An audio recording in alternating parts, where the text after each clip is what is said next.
Everyone, let's welcome Lori, my only regret, Lori Penaloza. Thank you so much, Oche, for that introduction. So imagine this. I want you all to put yourself in these shoes. You're about to give a speech in front of a large crowd of almost 400 people. You're walking up onto a stage, a very large stage that has a big projection screen behind you. This projection screen is about the size of maybe 2 movie theater screens. The audience, the entire auditorium can fit maybe about 1,000 people. Not all the seats are filled, but a lot of seats are filled at this point. And all of these seats are filled with your colleagues. In addition to all of your colleagues being there, you also have your boss in the audience and his family. Now it's your turn to go up and give a presentation. Already the other 7 or 8 department heads have already gone up and given their presentations. They've had these beautiful PowerPoint presentations behind them on that huge screen, and they've given these really nice, fun, sometimes funny, sometimes interesting presentations. But now it's your turn. You're feeling pretty nervous because you're not used to doing presentations in front of such a large crowd. You're getting up on the stage. You're looking to see, you're going up to the tech person and you're looking for your presentation, and you're not finding your presentation. You're looking on this laptop and you're seeing a bunch of other files in there, and you can't find the one that's labeled finance presentation. You know you sent the file the day before, but it's nowhere to be found. You're getting increasingly nervous. You feel that the audience is getting nervous for you. Everyone's waiting, wondering what's going to happen. Why is this taking so long? We've been sitting here for almost 2 hours now, and we have to wait now for this person to find their presentation. What's going on? Your mind starts racing. You're wondering, do I just bail? Do I just say, I can't do this? So I'll tell you what I ended up doing. If this would have been me 3 or 4 years ago, I would have probably gone up on that mic and said, sorry, everyone, I can't find my presentation. I'm not going to be able to do this speech today. Maybe we'll try again another time.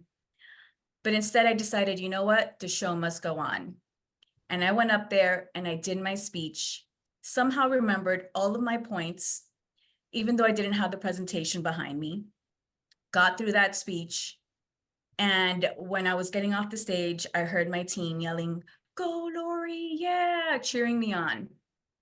After that speech, I had people coming up to me, wanting to shake my hand, telling me how great of a job I had done. I had people high-fiving me, giving me fist bumps.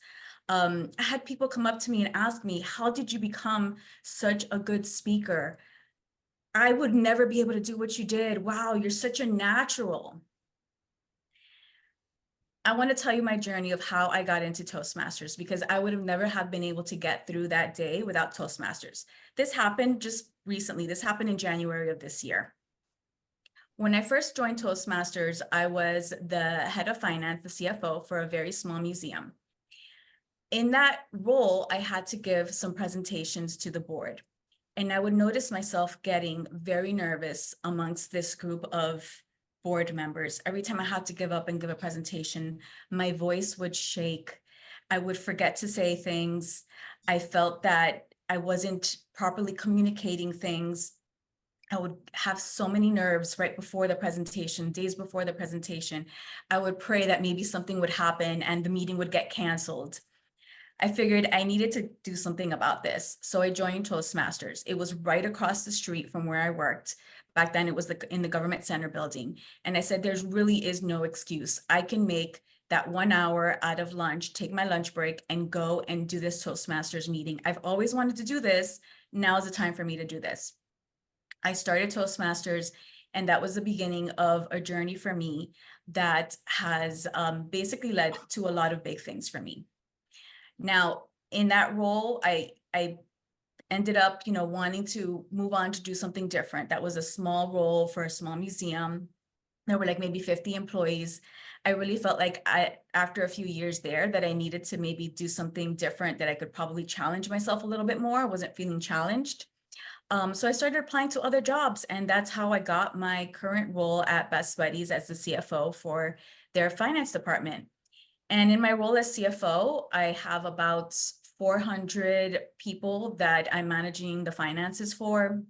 We're actually close to 500 employees at this point. I have a team of 15 people now versus before where I had a team of maybe one person when I was working over at the museum. It's been a big change for me, and I really could not have done it without Toastmasters. So I just wanted to come here today to congratulate all of you for being a part of Toastmasters. I think it's something that, I wish I would have done sooner. I wanted to name this speech My Only Regret, because I think that my only regret is that I would have done this sooner. I have college-aged kids now, and I am pushing them to get into Toastmasters because I'm happy that you're doing this now at whatever age you are and whatever place you are at. But I feel like if you can encourage the young people in your lives to take a speech class, this is going to be something that's going to serve them for the rest of their careers, for the rest of their lives. Thank you. So much for that speech, Lori. Thank you, Lori, for allowing me to evaluate your speech. I just want to say I actually really enjoyed your speech. My favorite part was actually your great opener where you were giving the audience a visual. It allowed me to actually imagine what it was like for you to appear on the stage, or for me personally, because you wanted us to imagine ourselves being in your shoes, walking up to the stage and you're thinking that you're about to present a speech and you realize, oh, your file is not ready, even though you thought you were prepared. So I really enjoyed that, giving the audience a good visual to start. I also love that you were encouraging the audience to join Toastmasters and to stick through it because you regret not doing it sooner. And then throughout this speech, you gave a background of your experience and how you used Toastmasters to help get you into the position that you are today. I also enjoyed how you used good eye contact and body language. You didn't really speak too fast or too slow. It was just right. I love the tone of your voice to where it could keep the audience engaged. One thing that I was a little confused on at first, I thought that you were given a speech on how to improvise on speeches when like an issue arises. But then you pivoted and switched over to really the speech was about, being your only regret on not doing Toastmasters sooner. So the only thing that I think would, I guess, help with improving this speech would probably being able to list the purpose of your speech right after your great opener for the audience. Back to you.